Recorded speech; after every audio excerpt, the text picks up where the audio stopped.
Welcome to the Feeding Our Young podcast. Have you ever heard the phrase, nurses eat their young?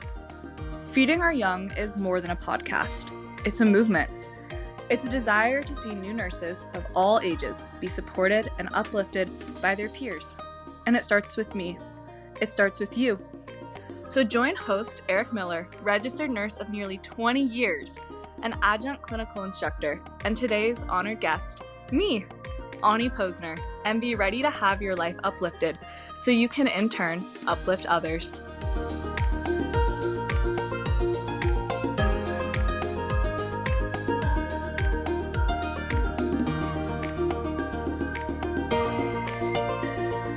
Welcome to the Feeding Our Young podcast.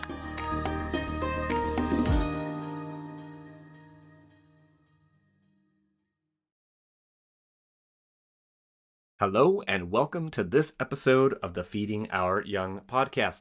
Day 2 in a row of having someone who was willing to just say, hey, I'll come in studio today. I got nothing going on. So I'm very excited to introduce to you guys someone who, man, just makes an impression on everyone they meet.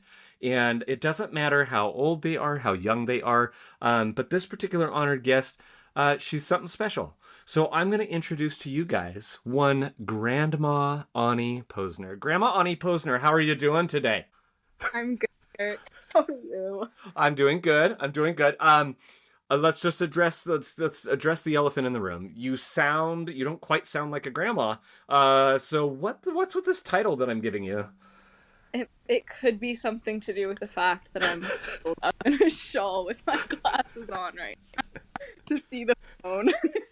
I just love it. She shows up and the screen comes up and I'm like, Ani's got her glasses on. I've seen you in your glasses right out at Holy. But then she's got this shawl and I'm like, dang, we're like one gray hair away from just making this the Grandma Ani show.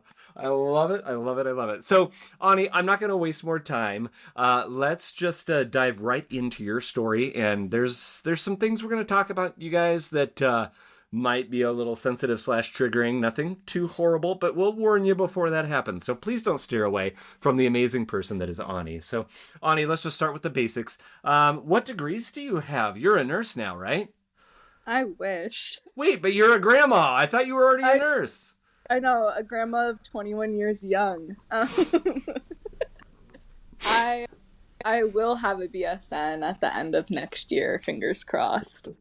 Fingers crossed. Fingers crossed. But right now, just at school. Just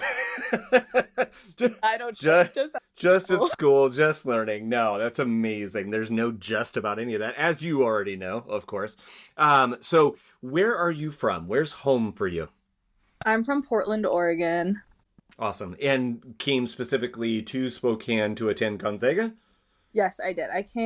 I applied to a bunch of schools and all nursing schools, and Gonzaga just slowly rose through the ranks, and eventually I was like, this is where I need to be. And so I packed everything up and came to Gonzaga, and no family in Spokane, didn't know anyone in Spokane, and decided to do nursing school there. Amazing. And I mean, we may get into this more as we unpack your story, but currently are you planning on going back home then, or have you fallen in love with Spokane, or is it undecided?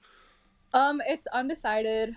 Ideally, in an ideal world, I would go back to Portland for a couple years and work where I work right now. But I would go, I have the potential to be sent anywhere for a couple of years after college. So I'm pretty much game for wherever I end up. And I don't really have a set plan. There's a certain special quality you have. What did you call it again? You're able to what? Fly by the seat of my pants. Yeah! And that's exactly what we're doing here, ladies and gentlemen. Our quick opening questions. What are the 3 words, being in the midst of it, that you are using to describe nursing school? I said profound, humbling, and gratitude. Ooh, I like those. And what are your 3 favorite songs in life right now? Okay, I made a list for these 2. Yes! I put Better Together by Jack Johnson. Where You Lead, I Will Follow by Carole King. And You're Gonna Go Far by Noah Kahan.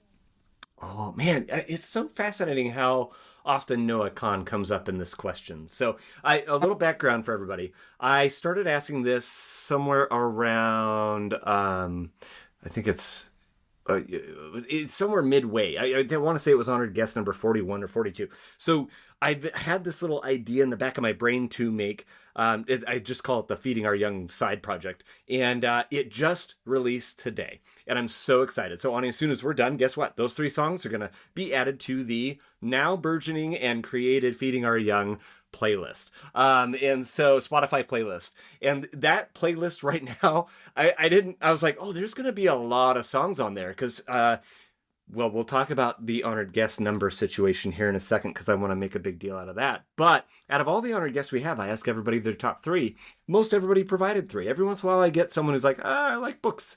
I like this. But almost everybody gave 3. 14 hours worth of music, Ani. 14 hours. And no duplicates in there either, because even though many said duplicates, I made sure to just have, if it was represented, we're not doubling it up.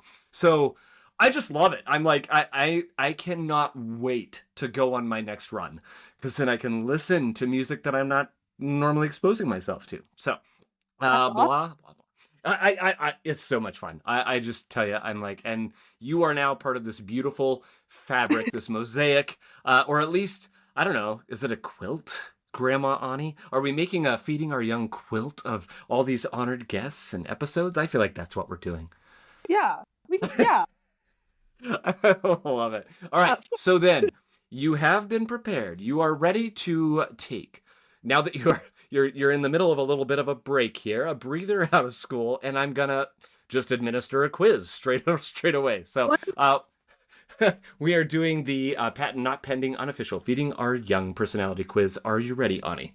I'm ready. All right. Would you rather never have to wait in line again or always have a parking spot? Never have to wait in line again. Boom. Would you rather lose the ability to lie or believe everything you're told? Oh, no. I try not to go with the impossible, like, you know what I mean, where they're like too bad, like choices. Or lose the ability to lie. Okay. Would you rather never be able to go out again during the day or never again during the night? The day. Okay. Aisle seat or window seat? On a plane? I just asked the question. You go with it. All the way. All the way. Okay. I'm like, it could be in a car, a really wide car. In any given situation on any mode of transport, window seat. Bingo. All right. I knew I liked you for a reason. All right. Would you, and the last question, would you rather, now assuming the given, one wish, you don't get to wish for more wishes, right?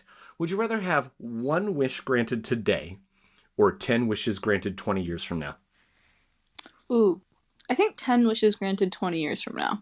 Nice. Stocking it up. Well, the results are in, Ani. You are outstanding. Congratulations.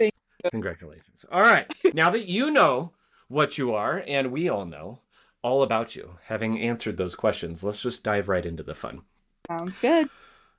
So we talked about home. We talked about home being in Portland. Let's do a couple more of the pleasantries, just that background information on you. But family, just the subject of family. What do you want to share? Who is your family?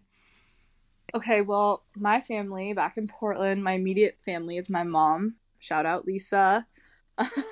My dad, Jason, and then my younger sister, Kira. Those are my people. I have both my grandparents, my grandma Betsy, and then my grandma Joe and my grandpa Ed. They all actually live less than a mile from my house, so I've grown up around all my grandparents. Oh my gosh. My aunt, who is also a wonderful nurse, lives maybe 2 miles from my house. And I have the absolute pleasure of working with her over the summers, so that's super fun. But those are my immediate people, my immediate family. We have all the fur babies, all the dogs and cats. But I love it. Yeah, I have a bunch of friends that I consider my family because I feel like with me, once you're one of my people, you reach family status. You're not. But we have a ton of extended family friends that are like older brothers to me or cousins, or so yeah, and they all know who they are, and I love all of them. So that's kind of my family. Oh, I love that answer. On that note, and nobody stop listening to Ani based on what's about to be said, please. But rumor has it you may be actually kind of bummed that school is done for the summer. You don't have to confirm or deny that vicious rumor.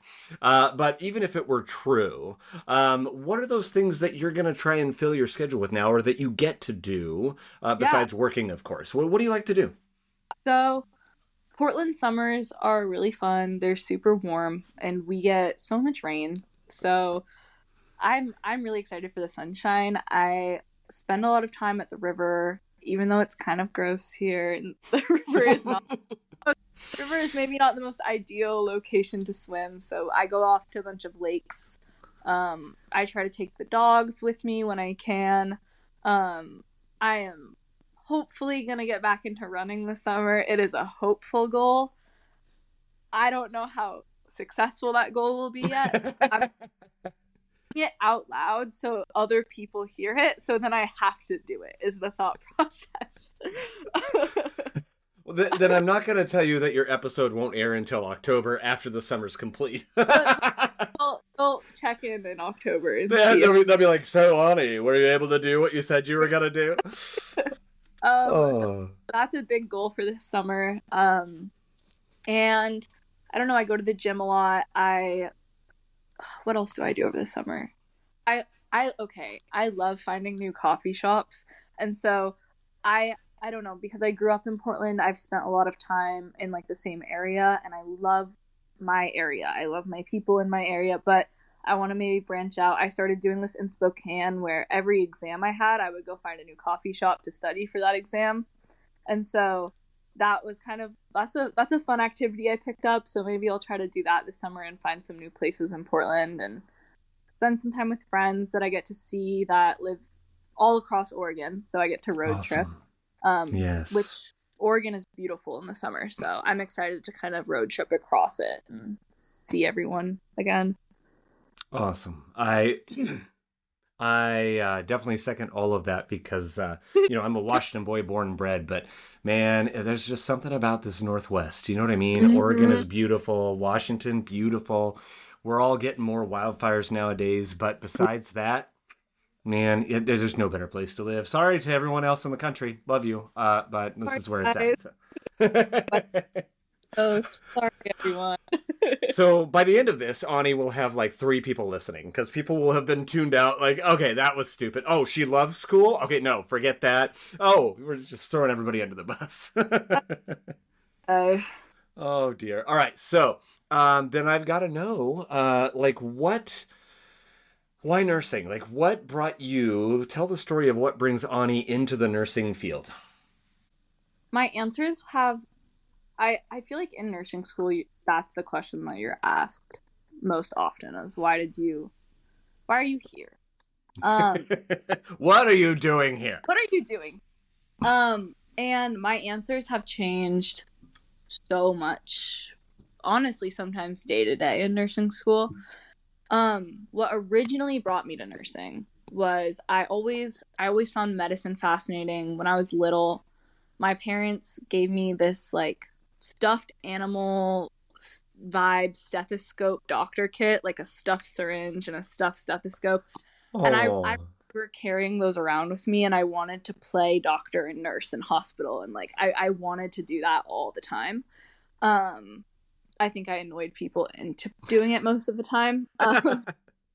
And I think my family always knew that I was going to do something in medicine. I always loved the science. The way the human body works is just what makes my brain, like, it clicks in my brain. And so finding something for me that clicks so well, where when I study, it doesn't even feel like I'm studying because I'm excited to learn it, is a really big blessing. And honestly, probably why I'm still in nursing school. Because there are things that, push you sometimes.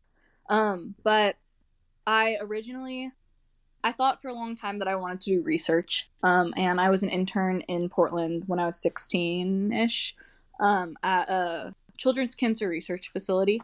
And I loved research. I thought it was super interesting. I thought what everyone did there was super admirable, and I'm really grateful that we have people whose brains work in research. My brain is those brains is what we and not because I couldn't do it, but because I wanted to be around people, and I wanted to be talking to them, and I wanted to be doing hands-on things with people rather than pipetting or under a microscope or stuff like that. And I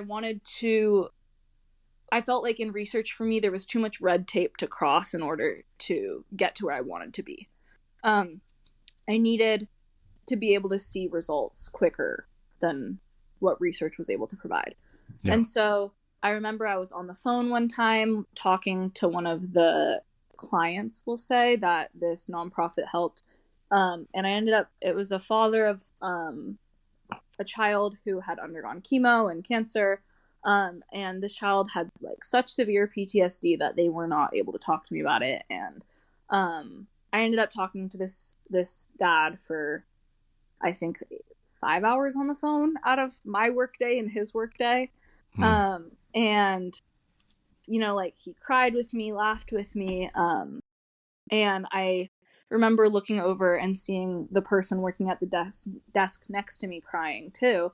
And they could only hear the end of the conversation. They were like, you need to go be a nurse. Like you need to go do this because you don't, much love, but you don't belong here. Like hearing your end of the conversation, you need to go do that. And I was like, oh, I never really thought about being a nurse. Okay. So then I applied to nursing schools. Bada bing, bada boom. That's it. That was kind of like just I mean, I want to do something in medicine. I have always been told that I'm a people person most of the time. And I like doing hands-on things. I like flying by the seat of my pants and problem solving, and I like the chaos. And so, nursing so far has been a pretty good fit, but that's kind of how I got the nudge to maybe think about it. I think, unfortunately, a lot of the time people are like, I want to grow up to be a doctor. And that's like the go-to. And like the second that it clicked for me, I was like, yeah, I want to grow up to be a nurse. Like I this is for me. Yes. So no shade on doctors at all. No, we need every provider we've got. There are different types of people for every career, and it just clicked for me. But yeah, that's kind of how I got there. And I started out wanting to do pediatric hospice nursing through that experience. I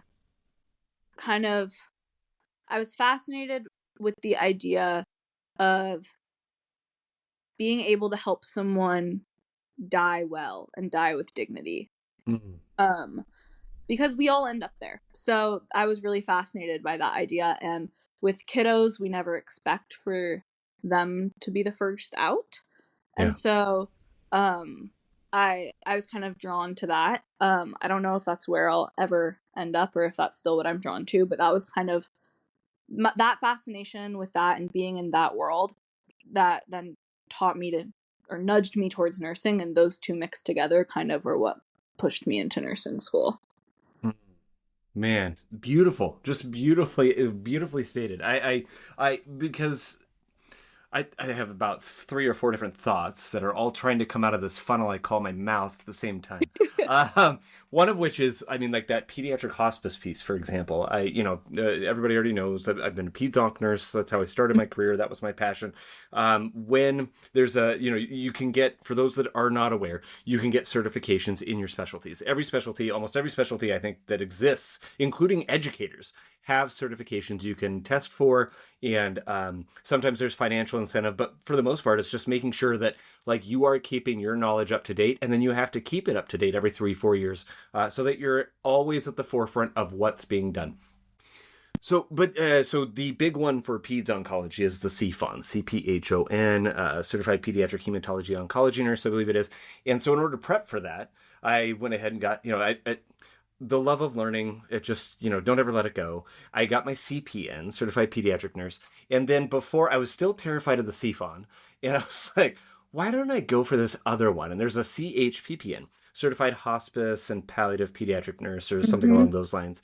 And man, I'll tell you what, because I was like, if that was always going to be my fallback. If Peds Oncology didn't work out or I got burnt out, fast forward to today, yes, I did. But that was going to be my fallback.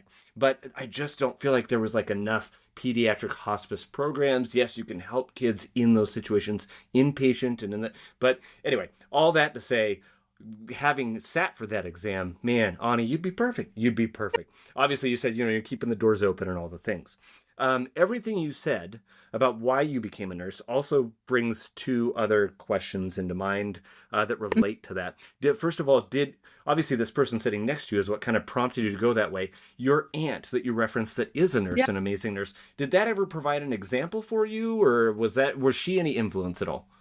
So, yes, her name is Lori. She is. Wait, so we have Aunt Lori and Grandma Ani. This is so weird. Oh my gosh, she is a phenomenal nurse. Yes, long story short, she did influence me a bunch. I have always been very strong-headed, so my family, nursing was kind of my thing. Like, I was, Mom, Dad, I'm gonna go for this and go do this, and sound good. Okay, let's go. And kind of just like everyone helped me make it happen, but it was definitely the thing that I latched onto. My aunt helped me get the job that I have right now. She, I guess, introduced me to where I work. And I'm a nursing assistant right now. It's super fun. I work in a PACU. And so I help prep a lot of different people for surgery. And I get to be the face that you see when you come on in before anesthesia takes you away and before the nurses do their thing. Awesome. But watching her in her element, I didn't know much about what she did or the population that she worked with until I started working, with the same population of people. But watching her has more molded me into understanding what type of nurse I want to be. I've never seen a nurse, and I think her colleagues would also agree that, like, I've never met someone with more patience. I thought of myself as someone with patience until I saw her work. She is always super bubbly, even if it's 8 o'clock in the morning and I've already been there for 2 hours because she is the princess shift right now. But she's always super bubbly. She is such a team player and is so genuinely kind with her patients. And so there are people that are nice, there are people that are kind, and my aunt is nice to her patients and deeply kind. She is like both. And so, like, there are some moments that I've had where I have just been so frustrated, and she has just brought it back down and been like, okay, well, gain some perspective. You're here to take care of your patients, and like taught me kind of how to work through frustrating situations with patience and empathy. And so I don't know if she necessarily like ushered me towards nursing, but once I had solidified that that's what I wanted to do, she kind of showed me how to grow up into the role a little bit. Becoming kind of that example that you could look at and go, that's who I want to be when I grow up. Exactly. Yeah. Yeah. Yeah, that speaks volumes that you have chosen someone who's so mature. And so, you know what I mean? Whereas my hero, the one I want to be that I'm still working on becoming like, is my 3rd grade teacher. Mr. Has. I apparently that was it. Like, there's nothing better than that. But no, this man, it sounds very, you know what I mean? Like, this guy, he taught for 3.5, 4 decades. I don't remember exactly how many. We're talking hundreds and hundreds of kids and I mean, obviously he made an impact because here I am in my 40s still talking about him today. And that man was just patient with kids, went above and beyond in how he taught children. He built this entire, like, old school, I want to say Civil War era, right? Like maybe type town, fake town, facade, storefronts, all the things, built by him by hand. He had a log cabin on his property, built the whole thing with the help of the community, parents of his students. And then I was, I'm outgoing like the public school system as he's making that happen. So I was able to come back and kind of help build, but I never got to experience what he called it Seagullville. There's a whole story behind that. Won't bore everybody with it, but Seagullville was the name of the town. And you can actually probably Google it and still see pictures to this day. It's since, unfortunately, I think burned down, things of that nature. But he would have his students come third grade. And they'd all have different roles in the town. They'd be the postmaster. They'd be just, again, going above and beyond. This episode, of course, is about Ani, not sponsored by one Mr. Jim has. But I love those people in our lives that you just go, oh my gosh, my aunt, I hear you say, it's not the words you're saying, it's the passion you're saying them with. So I love it.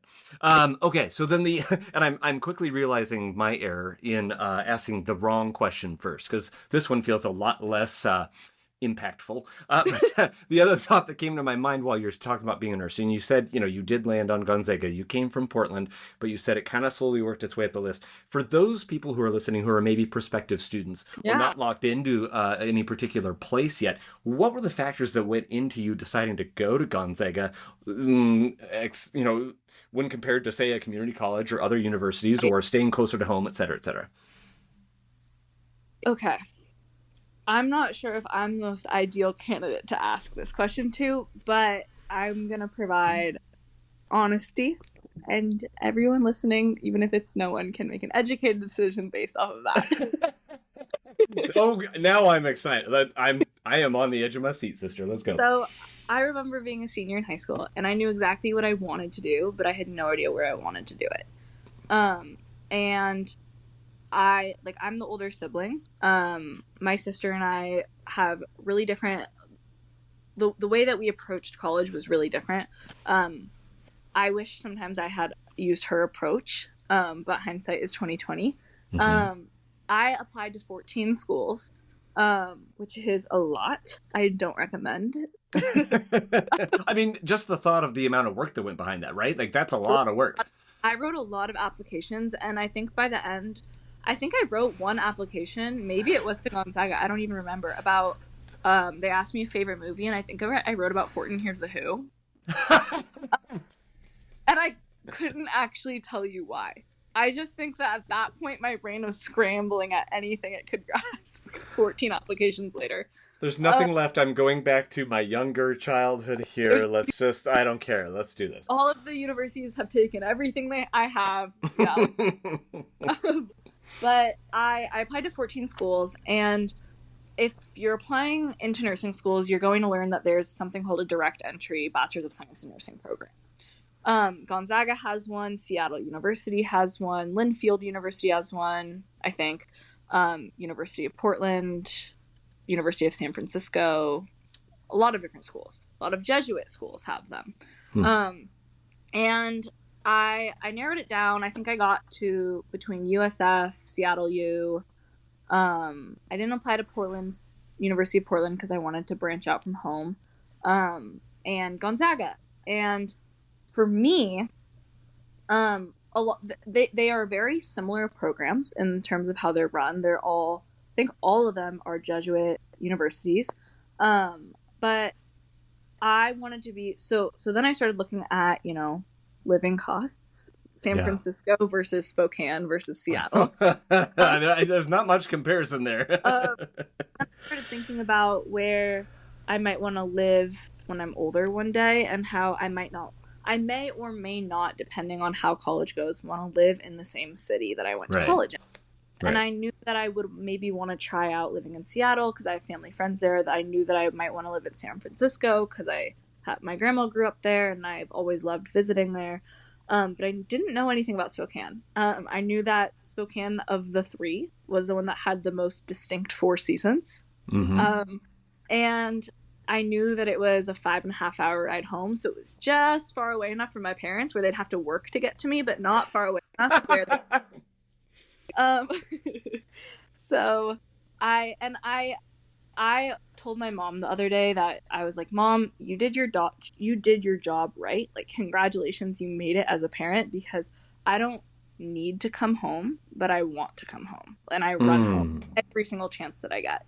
And so Spokane kind of lets me do that. I wasn't planning for that. But if you're a high school senior or someone graduating from community college or literally anyone at any age and you want to be close to your family and you don't need to come home, but you want to come home, 5.5 hours is a perfect distance. Yeah. Because it's not a necessity and you can take care of yourself and you can be independent and learn to become you, but they're right there if you need them. Or if you want them. Right. And so that was a huge factor for me. I didn't realize it back then, but that's honestly the biggest advice I would give someone now is, I don't know. I think that direct entry is a way that I chose to go. Looking back 2 years ago, I think what would have been best for me might have been taking a year off from high school to college, maybe doing a community college route and then going into nursing school with some work under my belt as a nursing assistant, with some traveling under my belt, with a little bit more perspective on the world under my belt. But I'm here and I'm really grateful that I ended up at Gonzaga because, and shout out to Gonzaga, I don't think there's a single nursing program in the country that does nursing school the way Gonzaga does nursing school.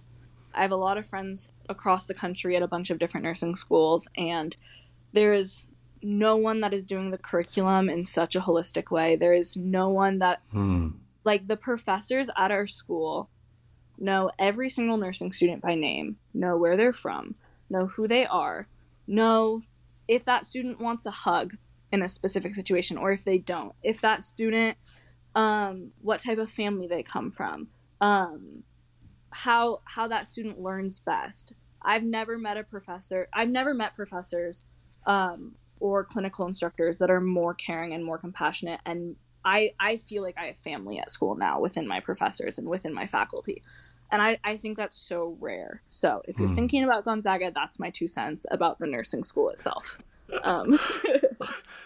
Thank you for that. And Gonzaga, if you'd like to send money either Ani's way or my way for promoting your institution, by all means. Oh, wait, they already throw money my way because I work there. Yeah. So, yeah, just send money Ani's way. Ani's throwing money towards Gonzaga, which is then throwing some of it towards me. So thank you, Ani. Thank you for helping me feed my family and everything else. Oh, that didn't get awkward real quick. You feed your young. Excellent connection. Literally. Oh, that's amazing. Okay, well, that went way off the rails because I was going to just say, the first thing I wanted to say after you finished talking was that I, for one, and I know that many, many other people, whether they're faculty or students, are grateful that you didn't end up taking that other more traveled road. You know what I mean? Because now we all have the pleasure of knowing you. So thank you for maybe not doing it the way you thought you should have. And second of all, if there's anyone listening, because my little radar goes up and every once in a while I'm like, man, people probably listen and go, okay, yeah, he works at Gonzaga. There's a lot of Gonzaga people on the podcast. Or conversely, like OB, right? Oh, he's working with this OB nurse and this OB nurse. Oh, everybody always talks about OB or Gonzaga. Hey, if you don't like it and you're listening to this, give me a call. Hit me up. Our contact information right at the end of this episode. I will have you on the podcast. It is not about Gonzaga. It's not about OB. It is about making nursing better. So if that's you, I can't wait to hear from you. But in the meantime, that's a little sidestep. I'm looking at the time and I see that we are nearing that magical 35-minute mark. And I know that you've got quite a bit to say. You're already dropping some wisdom, but man, you guys, you don't want to miss what she has to say. So Ani, are you Grandma Ani? Are we past your bedtime yet, or can we make it and turn this into a double episode? I don't know. Yeah, we can make it a double episode. Oh my gosh, Ani, I almost forgot to mention before we close this episode and get into your second episode. Very, very important fact. We talked about these numbers. And I just have to say, I am honored to sit with you today, and how serendipitous this all worked out, because you are honored guest number 90. 90. That is an incredible milestone. This is not tooting my horn, you people. People have heard no, this is our 100th episode and da-da-da. You have to celebrate the milestones. But the fact that you are the 90th incredibly empowering, uplifting, inspiring human being that I've been able to sit with, That's a milestone worth celebrating. Yay! I wish there was like some sweet, 90th honored guest swag I could send your way, but no. No, I feel honored. I feel like an honored guest, but honored in spirit. An honored guest. I'm an honored guest. I truly am. I said that's amazing that there's been 90 and like you get to continue doing that because it's so important. Yeah, I can't wrap my brain around it. And on top of that, it is also serendipitous in another manner that just came into my brain. Your Grandma Ani.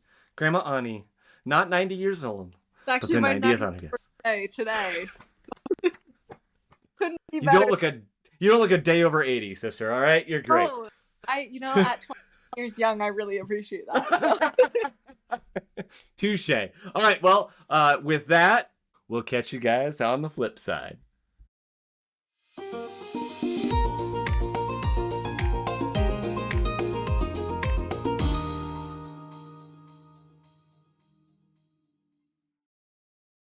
Here's what's happening on the next episode of Feeding Our Young.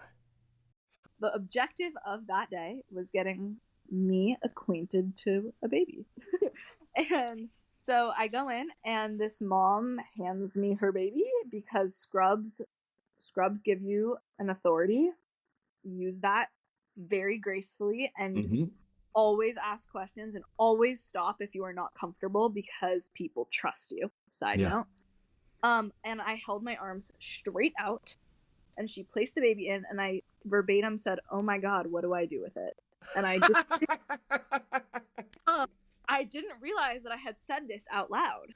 I just look over at my nurse and I look over at this mom and they are just looking at each other like, "Oh no." And I was mortified. And this mom goes, "Sweetie, let me show you." And she like wrapped her arms around me to show me how to hold her baby. And it was so fun. And then my nurse and Jen collectively decided that I had to be sequestered off into the NICU for as long as it took for me to pick up and set down babies. Because I was terrified of picking them up and setting them back down. Terrified of changing their diapers. When I have changed adult briefs so many times, it's much easier changing a baby's. I will say that. But I was terrified. These are the tiny humans of the world.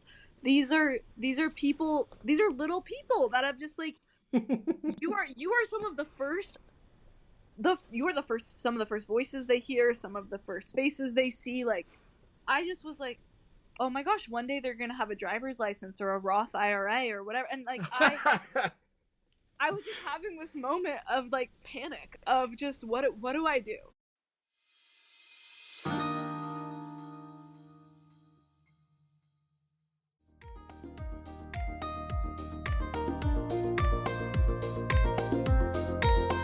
Did you like today's episode of Feeding Our Young? Let today's honored guests know by emailing us at thanks@feedingouryoung.org. Also, if you are a nursing student, nurse, or a nursing instructor and would like to be featured on a future episode, please email us a few details about yourself at the very special email address mystory@feedingouryoung.org. If you have a question you would like addressed in a future Q&A episode, please send it to q@feedingouryoung.org. For all other inquiries, please email us at info@feedingouryoung.org or text us at area code 509-ALL-THEM, 509-255-8436. We're so excited to have you return to hear our next honored guest. Be sure to follow us on TikTok, Facebook, Instagram, and YouTube at Feeding Our Young LLC. Again, that's username Feeding Our Young LLC. Until next time, be encouraged and go find someone to encourage today.